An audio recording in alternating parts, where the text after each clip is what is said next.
Live. It's Stars Over the Prairie with 8-time Minnesota Music Award-winning songwriter, musician, author, and historian, Paul Metsa. Check out previous show podcasts at KDAL610.com. Now, here's Paul Metsa. Good morning, ladies and gentlemen. You are listening to Stars Over the Prairie. This is your host, Paul Metsa, with my wingman every week, Chris Allen. We got a great guest today. Mr. Al Sparhawk came in and he brought his guitar, and we're going to be chatting what he's been up to for the last 56 years and what he's been doing this fall. He's been a busy guy. We're happy to have him on the show. He's been touring like a madman. For those of you that are just tuning in, our new broadcast reach is going all the way up to southern Canada, all across the Iron Range, my home territory, northwest Wisconsin, and the upper peninsula of Michigan. If you're just tuning in, we're here every week on Stars Over the Prairie on 106 AM and 103.9 FM, and streaming worldwide at KDAL610.com. And I know I got a text this morning. My good friend, Professor Ann Margaret Daniel, is listening from her cozy kitchen with her 6 puppies in Woodstock, New York. Ann is an F. Scott Fitzgerald scholar and knows more about Bob Dylan than Bob Dylan. And she's written about him, and she does liner notes and books. And she also found a dog named Mabel. She's a big dog lover, and she rescued Mabel from she found Mabel on Central Hillside on a very short leash in a really dirty yard, and put a note in the mailbox that said, if you can't handle the dog, because she's a dog lover extraordinaire, would you consider giving it up to a better home? 2 days later, she got a phone call from the woman that owned the dog. By then, Ann was in Woodstock, New York, and she said, Paul, remember that dog I found? Yeah, can you go pick it up? So I've had Mabel now for about 13 months. We love Mabel. We're not sure what the heck we're going to do with her, but she's the most adorable, and her and my 10-year-old rescue dog, Blue, are thick as thieves. People ask me, Chris and Al, they go, what do you do on Stars Over the Prairie? I tell them we interview stars. People that want to be stars, people that used to be stars, people that just want to go outside, crack a cold one, and look at the stars. We are 237 somersaults directly down the hill from Bob Dylan's childhood home, and a stone's throw away from Bob Dylan Way here in Duluth. We like to do famous birthdays today before we get to your horoscope. If you were born today on December 6th, Sagittarius, brother or sister out there. Other famous people born on this day was the great lyricist Ira Gershwin, who wrote dozens of songs with his brother George, the composer. Songs like Embraceable You, I Got Rhythm, and They Can't Take That Away From Me, to name just a few. Born in 1896 in New York City. Lived to the ripe old age of 87, passed away in 1983. Now, I know, Chris, you're old enough to remember the television show Bewitched. Do you remember Andorra, the mother-in-law? Yes, I do. Yes, well, she was born today in Clinton, Massachusetts, 1900, lived to be 74 years old, passed away in 1974. And to round out famous birthdays today, let's not forget the man who is named at birth Lester Joseph Gillis, but became Babyface Nelson because he looked like a little kid through his entire life as a bank robber, home robber, and buddies with John Dillinger. In fact, he helped John Dillinger break out of jail in prison in Crown Point, Indiana. In fact, we have an Indiana guy here today. Scott, have you ever been to Crown Point? Yes, I have. All right. Scott, who's a friend of Al's, is in town. He's been there. That's where Dillinger carved a wooden gun to help with the getaway, and they got out. He held up a lumberjack, I heard. Really? Ba-dum-bum. Where is it? Oh, I get it. Yeah, wooden gun. We got it all going on. We got music, history, and we've got humor here every week. Not necessarily good humor. Well, it's early in the morning. It's early morning musician humor. But Babyface Nelson, then they ended up in St. Paul, Minnesota. They had a police chief that was on the take and kind of put us eyes away from what else was going on with those guys in the Minneapolis-St. Paul area. But Babyface Nelson, born in 1908 in Chicago, passed away in 1934 in a gunfight in Chicago. Babyface Nelson, unfortunately, was known as the man who killed more FBI agents during his reign of terror than any other outlaw at the time. Which, if you watch Oh Brother, Where Art Thou, he was proud of that. He was looking to make a name for himself. Really? Yeah. See, these are things, this is why we need Chris Allen to be my wingman, because he's just a lot smarter than I am. No, I wouldn't go that far. There's a big winter dance party going on. It's a tribute to the late musician Todd Eckhart, who played so many shows in the Twin Ports over the years. He was always featured as the Buddy Holly character, played all the Buddy Holly songs at these winter dance parties that raised money for the rehab of the great Duluth Armory that I won a Battle of the Bands in 1974, Al Sparhawk, with my band, Damn Everything But the Circus. Oh. And that was my early claim to fame. Sunday, January 25th, that's going to be taking place at the Clyde Ironworks, the Winter Dance Party, to help raise funds for the rehab of the Duluth Armory. And then there's another great show going up on December 27th, on Saturday. New music from the old country. Sam Milicic and Friends will be performing at the Silver Bay Reunion Hall as part of their winter concert series put on by my good friend Nelson French. Al Sparhawk, it's such an honor to have you here. And why don't you read, if people were born today, what their horoscope says for the rest of the year? Oh, glad to. This is going to be great. December 6th, they're smack dab in the middle of the Sagittarius sign here. Listen up. Your psychic antenna and tender heart may be working overtime this year. You have many reliable, practical friends and relatives to keep you grounded, however. And deep down inside, you already know what matters most. Be cheerful and productive in January. Concentrate on real-world affairs and don't float away in February. A shake-up at home could solve a lot of problems in March. And again, more publicly in September. Interesting. Make a good use of the change. Another soft spot appears in June and July. Here, your psychic powers and empathy will serve you well. It's a deeply sensitive and powerful year.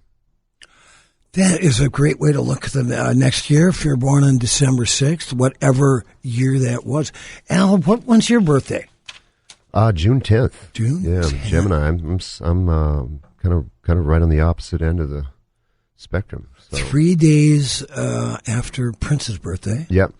And we were doing, of course, some memories of the tragedy with the Edmund Fitzgerald that took place 50 years ago on November 10th. And when I was doing a little research, it turns out that the Edmund Fitzgerald went out of port for the first ride on June 7th, 1958, which was the day Prince was born. Yeah. Oh, beautiful. So, interesting connection. How history weaves with itself. Al, you started the band Low in 1993, and you've had just a prestigious recording and performing career. And when I told people I was going to have you on the show, I was so honored. You and I recorded my song "No Kings, No Crown" that we had the honor of debuting at the No Kings Day at Duluth City Hall to 5,000 of our fellow patriots. And I was so delighted to be able to work with you on that. You actually inspired me with the tweet you put out at the beginning of summer that you're referring to a certain group of politicians as fool after fool. And I looked at it and I said, No, fool after fool after fool. I got started on it and I finished it, and it's out. You could track it down on Bandcamp and other places. But when I told my friends that you were going to be on the show, and so many of my friends are fans of yours, as I am, of course, myself, they said, please ask him the most important question of the interview, which is share your oatmeal recipe. Oh, really? Oh, man, I made some this morning. Oh, I'll tell you. I heard it's a banger. Here's the best. You take some wild rice the night before, just a little, maybe a tablespoon or two. Put it in a little bit of little dish with some yogurt and maybe some warm water.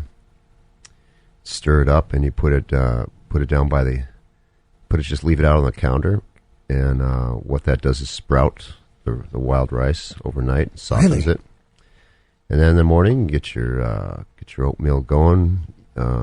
Once you get the hang of the water and oatmeal ratio, it's usually pretty easy to just eyeball it. A little bit of salt, get it going. Put that rice in there. Put some chia seed in there. Put some hemp seed in there. And then, I don't know, it usually goes pretty quick. Don't overdo it. Get it while it's hot. I like to put walnuts and pepitos, pumpkin seeds, and a little brown sugar, a little bit of yogurt, and some blueberries or some chopped up apple. And I don't know. In my 20s, I realized I was a little dairy intolerant, so I've been drinking rice milk my whole life. So I like that. But yeah, I don't know. Oatmeal can be really good. It's I don't know. It's something that I think a lot of people, if you don't do it right, it can be pretty off-putting and end up with a lifetime of not really liking it. But if you do it right, well, the way it sounds like you make it, no wonder why everybody was asking for the recipe. Oh, I make it. Yeah, it's one of 3 things that I can cook. So. Where did the recipe come from, or was it just out of the mind of Al Sparhawk? Honestly, I just kind of figured it out a few years ago, and I mean, I knew I kind of liked oatmeal, but at some point, I decided I needed to figure out how to just cook it myself, and sometimes things become obsessions, and you spend a few months making it every day, and you get pretty good at it. Like anybody that does something every day, you get really tuned into it, and you figure out the subtleties and the details, whether it's your work or a hobby. And I don't know, it's a simple enough food. You can really hone it in and get it right. There you go. And if you missed it, you can get the podcast on KDL610.com. Tell your oatmeal-loving friends or people that may love oatmeal in the future after they hear this incredible recipe by the great Al Sparhawk. Well, the other thing you've gotten really good at, Al, is playing guitar and writing songs, and you brought your guitar, so let's kick it off with the whatever you would like to play. Oh, okay. I've got a little short song I've been playing lately. It's called No More Darkness, and when we were coming in the building this morning, Paul, we were talking about the season we're in here. Yeah, short days. It's fairly about 4.5 hours of light, and if you're already a person who struggles with enough light in your soul from day to day, it's going to be a tough time. So, well, especially with musicians who don't usually wake up till 11 or noon anyway. Right. We've kind of blown about half the sunlight potential of the day. Yeah, it's a tough habit to get over, but there's something about that evening and creativity that happens when it's I do late my best. And the house is quiet. I do my best work between midnight and 2. Oh yeah, I sadly it's the same for me. Yeah. I think that's kind of where, I don't know, you kind of have to almost be broken to start being creative each day. But. More on that later, but right now Al's going to play a song. Mr. Sparhawk, take it away.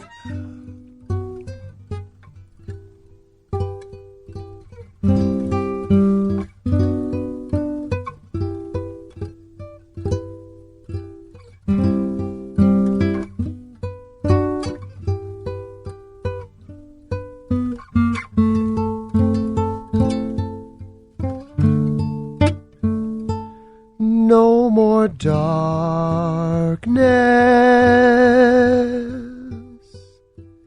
No more darkness.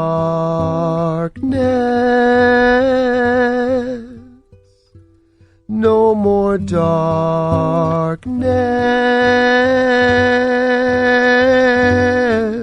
my love.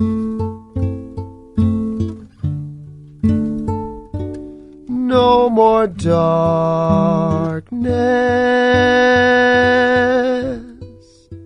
No more darkness.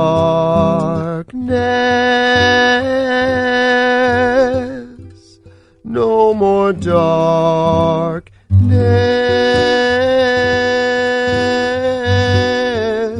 anymore.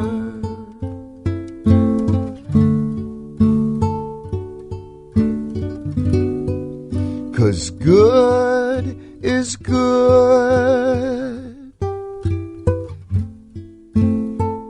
and wrong is wrong.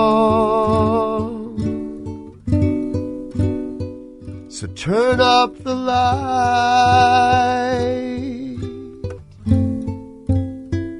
and sing along. No more darkness. No more darkness.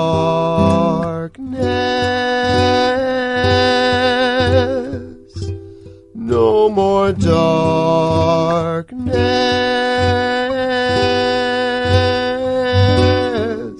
my love.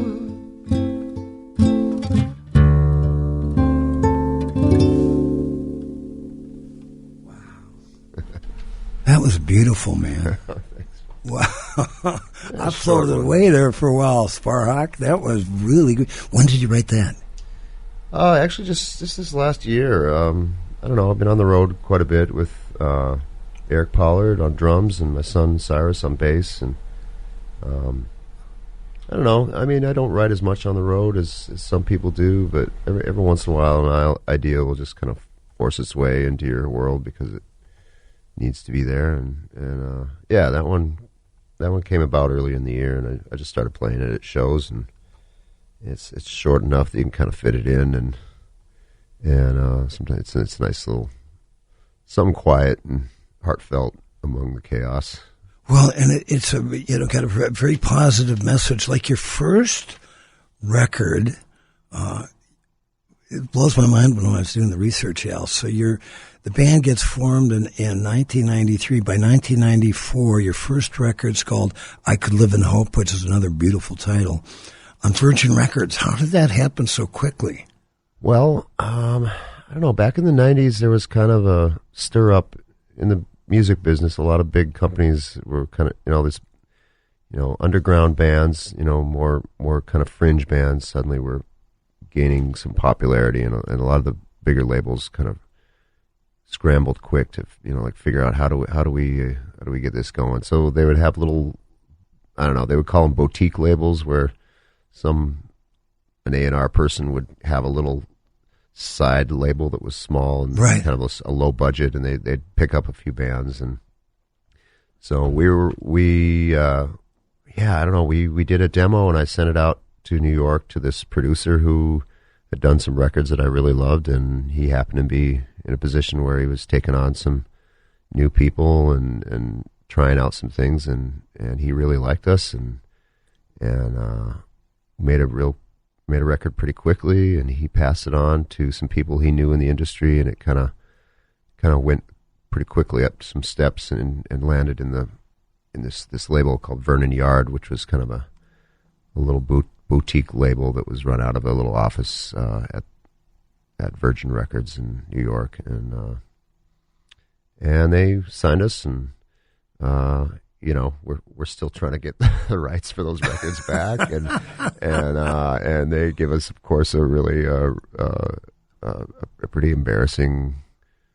Yeah, it was a pretty embarrassing contract, and in hindsight, there's stories like that all over the world where musicians, when you're young, you're excited that someone wants to put your record out, and you sign with them, and you're aware of the small print, but at the time it doesn't seem like a big deal, and 20 years later you're struggling to get your records back, and you haven't been paid, and whatnot. So, I mean, it wasn't, it was fine. They got our records out and got us rolling, and eventually we found some more appropriate contracts with other labels and stuff with the rest of the things that we did. But yeah, Virgin, it was it's kind of weird, but yeah, I mean, they gave us enough money to pay the guy who recorded us, over the 2 days that it took to make the record. And, where did you record it? In New York, Bothell, New York. It's cool. Just up. Actually, it's over in Jersey, up from the Washington Bridge, the neighborhood up there, where this producer Kramer had a studio in his garage, and yeah, he's a pretty famous underground indie producer, and yeah, we just happened to catch him at a time when he was looking for people, and we had a good thing going. My wife Mimi had a really great voice, and I remember being in the studio and we're kind of tracking through our tunes real simple and quick like, and then the second that she went into the booth to do her vocals, the engineer there suddenly stood up real straight. Well, what's going on here? Wow. And by the time we were done, yeah, everybody working there was pretty excited with what we were doing. So I had been aware, Al, of Low and your side project, the Black Eyed Snakes, that I've yet to hear, but I got to hear that band, and your Neil Young tribute with our buddy Rich Matson, Tired Eyes. Haven't heard that, got to hear that. But the first time I heard Low was the last time Mimi played. It was I believe August, September 2022, and it was just a gorgeous night at Bayfront Park. And your sound, the three-piece, you and Mimi, and I believe you had Liz Draper on bass, yep, who used to serve coffee at a coffee shop in Northeast. So I'd known Liz for years, and of course she's one of the best bass players in the Midwest. But to hear that through that beautiful PA system, and I believe our buddy Tom Herbers, your longtime sound guy, was running sound. It was one of the deepest nights of beauty that I had ever experienced in music. Your music, Mimi singing, the outdoors, the beautiful PA system. You're in your hometown. Everybody was aware that Mimi was sick, but it was an unbelievable experience. I got to thank you for it. And it was really, it couldn't have been a better time for the first time to hear your band. I was so knocked out. Oh, thank you. Yeah, it was it was the Water's Life concerts, the native, the First Nation community does those concerts in the summer from time to time, and they had invited us to play, and yeah, that was a very special moment. Mim was pretty tired, and it was weighing down on her, and I don't know. We got to do this music for 30 years. Slow, quiet, a lot of times, minimal, sometimes very atmospheric, sometimes chaotic and noisy, and always close to our heart, and always based around singing. So it was good. It was fun. Well, it was. I'll never forget that night. You and I, when we first kind of hooked up. Now since I moved to Duluth in 2021. I guess you and I had bumped shoulders over the years. Sure. But we never really hung out. And you came over when I was living in the first floor of Bob Dylan's childhood home, which was a really fun year. I got a good deal on the rent because I had to handle the guest book duties as well. I got 75 signatures from people of 5 different countries. You name a city across the country. They were there, retired couples in their RVs and teenagers from Wisconsin youth camps and more. But you came over and we had a great conversation and talk a little bit about, of course, we're right on the shores of Lake Superior, one of the biggest freshwater lakes in the world. Tell us about the lake's influence on yourself, spiritually and musically. Well, yeah, I mean, I grew up out northwest Minnesota, just south of Red Lake Indian Reservation, farming, and the open space and stuff had always been an influence on me. Came here for college, and I don't know, I love the lake. The lake is there's something about, there's electricity there, the waves and the frequencies that the lake creates. I've always people ask about go other places, and people on interviews people will ask about where you live and how it influences. I think that one of the biggest things for me is that horizon. You look out on that lake and it kind of disappears. No matter where you are, you in town, you've kind of got a sense of this place and this, up that direction. There's emptiness, and yet this very present power, which in some ways has always been an anchor for me. I think anywhere else you're surrounded by chaos and you don't know which direction is what. And for some reason, living here, there's always it's kind of like a wall you can lean against, and it gives you some support and sort of gives you a sense of being able to look and perceive what's coming at you a little more when you have that backup. But yeah, the cold, the length of the seasons, the sense of phases in life, whether it's the weather or the waves, really I think it's been an influence on me, and I think it messes with, it opens up your perspective of time and patience and the different phases of life, Al Sparhawk, that is so well put. We've got Al on for the whole show today. We're so excited to have him here. And we're going to hear from some people that help us support Stars Over the Prairie. And if you are interested and you got an event or you got a business and you want to get it out to a very committed audience with reasonable ad rates, just shoot me. My personal email is paul@paulmetsa.com. Metsa spelled like the New York Mets with an A at the end. But we are going to go out with a timely song, Buy Low, and then have Al on for the rest of the show. A song that they recorded, I believe, in '99 called Just Like Christmas.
I'm Lucas, and I had Z LASIK at Weiss Eye Center. Went great. Little to no pain yesterday. Surgery went great. Everything else. Went home, took a nap, woke up, and haven't really had any pain since. Everybody was super nice and talked you through every step of the way, and I barely had to ask any questions because they knew what to say. They filled it all in. For me, it'll just be snowmobiling's my big one. I try to do a lot of riding in the winter. I farm in the summer, so this year was a big difference where a couple of times I had to borrow somebody's helmet so I put my glasses on and ride because just the weather conditions, everything else, out there riding blind. So I'm really excited for that. It's well worth the money, and it's going to change my life for a long time, I'll tell you that. Weiss Eye Center is the only clinic to offer blade-free Z LASIK in the Northland. To find out more and to arrange your free consultation, call 218-625-1917 today or visit weisseyecenter.com for more information. Weiss Eye Center. See the best. Rocky Wall Entertainment is pleased to announce a live free concert featuring Sam Miltich and friends at the Silver Bay Reunion Hall on Saturday, December 27th, 7 p.m. Doors open at 6:15 p.m. Come join us as we send out 2025 and welcome 2026 in style with new music from the old country performed by Sam Miltich and friends. More information available at RockyWallEntertainment.org. See you there.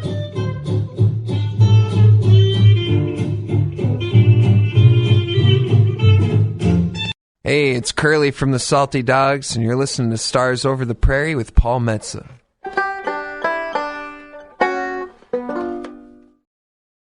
All right, welcome back to Stars Over the Prairie. This is your host, Paul Metsa. My guest for the whole show, Mr. Alan Sparhawk. Al, you've had a really busy fall. Where have you been? What have you done? Well, kind of been all over. Low usually did pretty great over in England and Europe, and so I went over there a couple times. I had a record come out last fall, and then another one in the spring. The one in the spring was with Trampled by Turtles from here.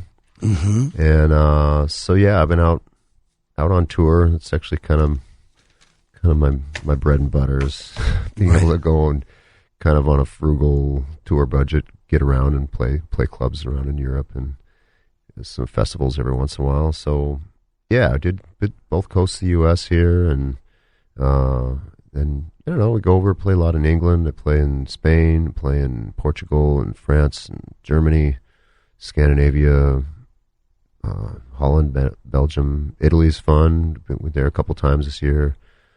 Went to Mexico.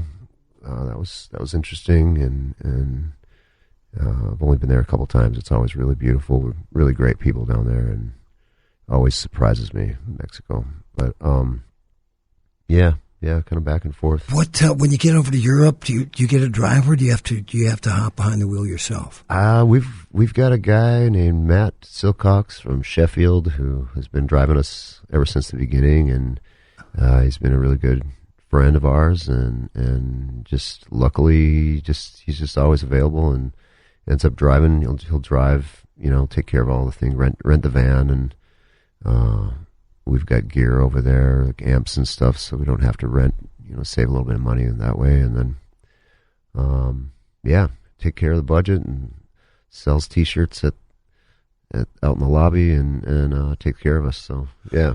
Well, good for Matt. Every band needs a guy like Matt, right? For sure. We were really lucky to met him the first time we were over there. So. Tell us about, I really enjoyed your electronica record, White Roses, My God. Tell us about that.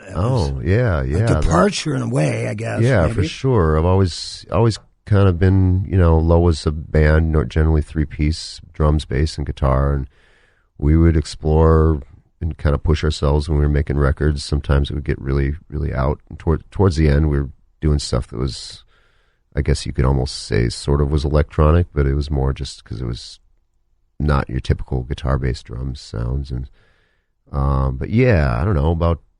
I guess it was about 2 years ago, after Mim passed, there was kind of a stretch there where I was trying to find my footing, and singing and trying to write tunes was a bit of a wall there, and I. For a while, just trying to be patient with myself, and I don't know. We've got some gear around, drum machines and a synthesizer, and some. I had just purchased this vocal effect pedal that kind of pitches your voice around, and kind of it's kind of the effect people have been hearing for the last 10, 15 years, ever since Cher's, do you believe in life after love? That effect, it kind of tweaks your voice out a little bit, and you can go really extreme with it if you want. And so I don't know, I was just kind of one summer, I was just kind of messing around with that in the house, just kind of trying to find out what was up. And I found my voice there for a minute, in finding a different voice. It changes your voice and forces things to happen with the sound that kind of take it away from your normal tone. And there was something about stepping away from what I was normally used to hearing coming out of my mouth that kind of opened up the door, and I found some creativity and was able to kind of improvise stuff that would end up turning into songs, and kind of all the while recording it on the computer. And at some point I realized that something was going on there, and called in my friend engineer Nat Harvey, who's from Duluth here, to help edit it and make a record out of it. Just because, sometimes you just kind of, I don't know. That's my favorite things, actually, when you kind of surprise yourself and you're not really knowing what you're aiming for, and you kind of stumble around with the parameters that you have and the tools that you have, and sometimes it'll just really jump out and reveal what the next step is for you, and yeah, that's always my favorite, when you can surprise yourself, and usually those moments will lead then to, something that you can finish and share with people. And so yeah, it's a very electronic record. My voice is really tweaked out. It doesn't sound like my voice, but it's me singing, and yeah, it was fun. It was fun to play it live too, because tell us about the live performance. Yeah, we would. So how was that set up? Like, well, I would use. There's technology. There's tools, equipment that you can use. That you can have kind of parts on there, and pretty quickly access it and be able to say, okay, start the drums, and you can kind of make the, you kind of have control over the parts, even though it's kind of automated, and it probably looks and sounds a lot like you're just playing a recording and singing to it, but there's a lot more control over it.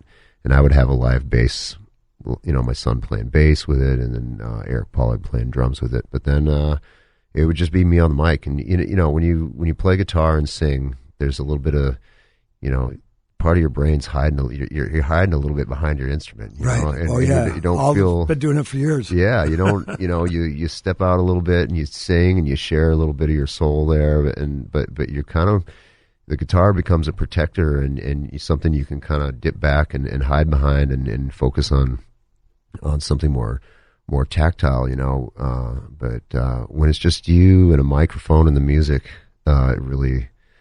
it's really a unique experience. And I don't know, it would remind me of, people that I've always idolized, Iggy Pop. There's a band from the 70s and 80s called Suicide, who were kind of raw electronic with a guy singing, really confrontational. And so yeah, I kind of would just let myself be wide open and embrace the audience a little more, and yeah, it was really exhilarating. I found myself moving around a little bit more than a 50-some-year-old dude usually moves aro's well, and Iggy's still doing it. Yeah, with, for with sure. His shirt off. Yeah, I keep.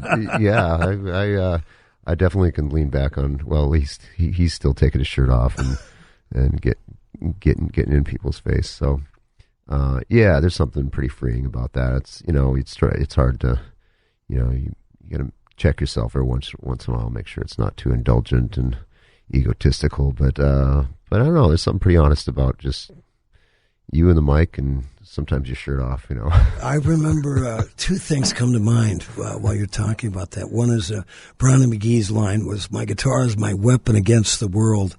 And then I saw Robert Fripp in the, I'm 78, 79, at the Walker Arts Center when he was doing Frippertronics. Yeah. And it was his guitar and his 4-track tape machine. They had played in Milwaukee the night before.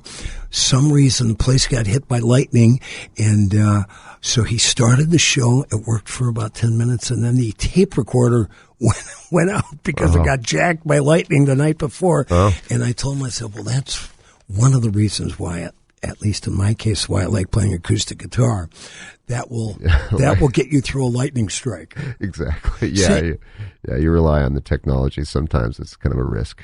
What the last time I had you on the show, you're one of my first guests, and thanks again so much. I so appreciate you taking time for us here on Stars Over the Prairie. But I didn't get a chance to ask you something. Ask you now, I love your guitar playing. Who are your favorite guitarists? Oh, wow. I think, I don't know, I guess early on, when I was a teenager, this band Van Halen was pretty popular, and Eddie was the hot shot and sort of the high watermark. And I remember when I picked up a guitar, just thinking like, well, I'm never going to be able to do that. Right. So what am I going to do? And I think when I heard the Clash and heard that, like, wait a minute, these are just 2 or 3 chords. Right. I think if I could just do that, I think maybe I can do music. So in some ways, punk rock and some of those early, real simple tunes kind of got me going. There was my father was in a band with a a guy who showed me one day that most tunes are only about 3 chords. Right. And showed me the 1-4-5 relation, and country and rock and roll, and lots of different how songs were based on that. And that was a big step for me. It's just realize you don't really have to know that much to be able to kind of put a song together. And but then later on, I loved AC/DC. Some real the way real simple large gestures can be put together with the guitar. There was a guitar player named Mark Rebo who played with Tom Waits and a bunch of different people. He's still around. He tours around. More of an outsider, New York kind of knitting factory scene artist. But I loved him. He's got a very, very fractured kind of blues on the edge of jazz and Latin, Cuban, influences and just how vulnerable and broken the guitar can sound, and this hearing the struggle in some ways of making that instrument make interesting sound to me is interesting. And Sonic Youth, when I was very young, I remember that kind of opened up some possibilities. I play an open G tuning, which is sort of a Keith Richards meets Sonic Youth approach, at least from my perspective, and it kind of forces you to think differently and kind of guided me as I was trying to teach myself, essentially. Well, it's like, they say 3 chords and the truth, and then Woody Guthrie said anything more than 3 chords is jazz. Yeah. Yeah. We've got Al Sparhawk on, and he's going to play another song after the break. Tell us about, we're going to listen to this fantastic version of your song, Everybody's Song, that Robert Plant has as his lead single, as his last record. I just love the arrangement on that. Tell us about hearing Plant's version of your song. I know he's been a fan of Lowe's for years, but that must have felt good when you... Yeah, that was something. That actually all happened, that all started a number of years ago. He covered a couple of our songs on Band of Joy, which is a record I think he maybe did 8 or 10 years ago. Maybe more, but yeah, I don't know. I guess I had heard that through some other people that knew Robert Plant that he was a big consumer of new music and really loved kind of trying to digging deep to find tunes. And from what he has told me, we've met a couple times. He said he got stuck in his car on a long drive with only one CD, and it happened to be ours. Because he had picked it up at he was at a record store and heard it playing and asked the clerk, like, what is this? And got it. And he got stuck on the long drive with the CD, The Great Destroyer, which we did a number of years ago. That's the first record I've got of yours that I bought at a thrift store. I loved it. We've got Al Sparhawk on. We're going to take a little break and come back. He's going to play one more song for us. We're so delighted to have him.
Entertainment is pleased to announce in its winter concert series lineup, Sam Miltich and Friends performing Saturday, December 27th at the Reunion Hall in downtown Silver Bay. Show starts at 7, doors open at 6:15. Emma's food truck will be there. Silver Bay Liquor Lounge will be providing beverages. Come on down. See Sam Miltich and friends performing new music from the old country. More information available at RockyWallEntertainment.org. I'm Zach, and I had Z LASIK at Weiss Eye Center. I was sick of wearing glasses. I've had glasses since third grade. Dealing with the nuisance of glasses has kind of reached that point of I just need to get LASIK. I was a little nervous, but knowing now what that process all entailed, I wouldn't have been nervous if I knew. Everybody's really nice here. Not a bad thing to say about anybody. Everybody's happy, and everybody here's nice. And I mean, it's day one post-op, and I mean, it's crazy. It's crazy. Weiss Eye Center is the only clinic to offer blade-free Z LASIK in the Northland. To find out more and to arrange your free consultation, call 218-625-1917 today or visit weisseyecenter.com for more information. Weiss Eye Center. See the best. Hi, this is Liberace with my good friend Liza Minnelli. Hi, everybody. Oh, I didn't see you there. You can listen to us on Stars Over the Prairie with Paul Metsa on KDAL. And you are back with Stars Over the Prairie on KDAL. This is Paul Metsa, and so delighted to have Al Sparhawk with us. He brought his guitar. Al, let's play another song. What do you say? All right, let's see. I'm going to do a Christmas song. Why not? Huh? This one is it's called Santa's Coming Over. You can check it out on YouTube. Oh, beautiful. There's a pretty cool video with some children's faces reacting to the concept of Santa. But here we go.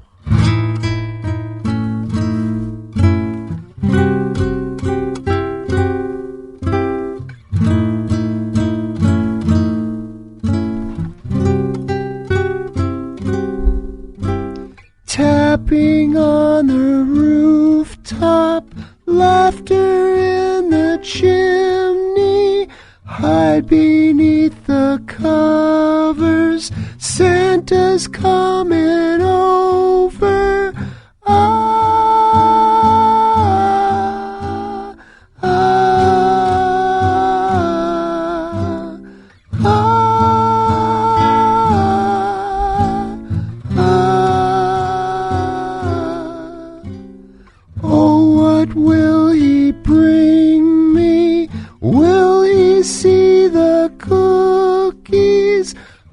Beneath the covers, Santa's coming over.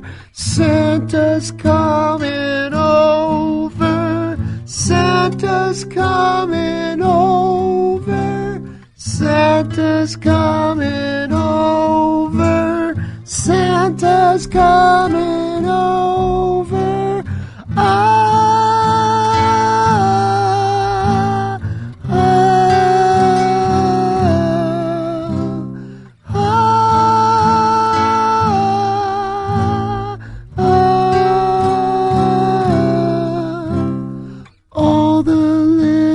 Children, some of them have nothing, everyone so precious.